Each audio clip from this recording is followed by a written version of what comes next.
Warriors also back on the court tonight against the Sacramento Kings. Griff, we know net rating is one of your favorite stats. How telling is it that the Warriors have the lowest net rating they've had over the last 5 years this particular season?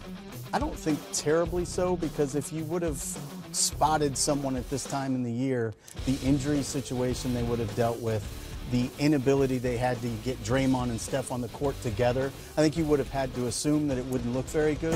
What concerns me about it, though, is that this team doesn't have the depth it had even last year.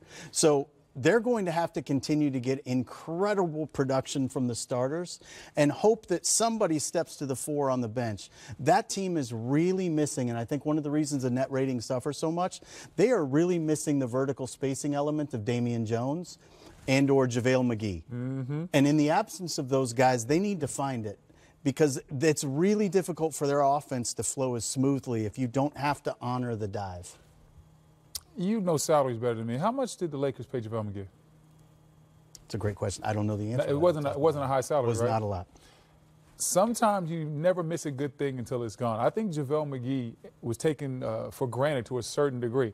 He obviously has shown that if given more opportunity, he can play out, he can stay out there on the court. They never really believed in him, and now they truly miss him. I know Damian Jones played that role for a while, but when you have an athletic role like Damian Jones, JaVale McGee, or for Houston, a Clint Capella, guys like that, when they screen and roll, they mean so much to your team offensively because they activate the weak side of the defense. Those guys roll down the lane. Weak side defenders understand I have to meet this guy early and up in the lane, or else he's going to be dunking on my head. You don't have to do the same thing with guys that aren't quite as athletic. You can rotate to them later.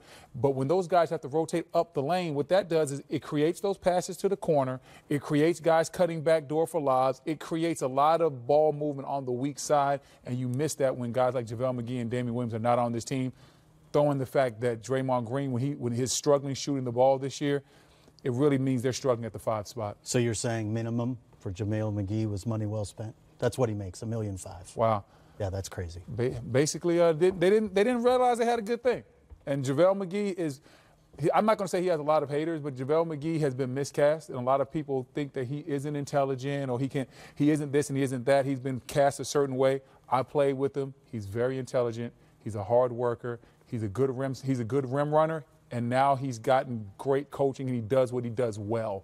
And I think that Golden State messed up by not bringing him back, especially at that low of a number. Well, and they may have wanted to. Maybe he wasn't willing to play in Golden for minimum, and he felt better about the Lakers situation. Did they have more than the minimum? I mean, hey, listen, I'm not saying pay the man $25 million, but did you have $3 or did you have $5 million for JaVale McGee?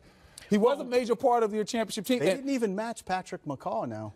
Yeah. Because it was $11.6 million in space.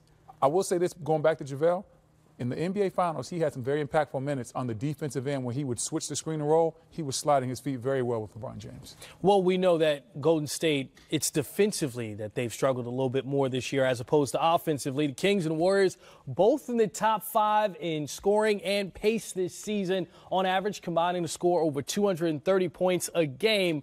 Over under. We're going to see 230 tonight between these two teams. Blue Horseshoe says take the over. I'm going with Griff. I'm going over as well. I don't know who Blue Horseshoe is, but I think that you know what you're talking about. Is that your bookie, Griff? It's a movie reference. We'll fill you in on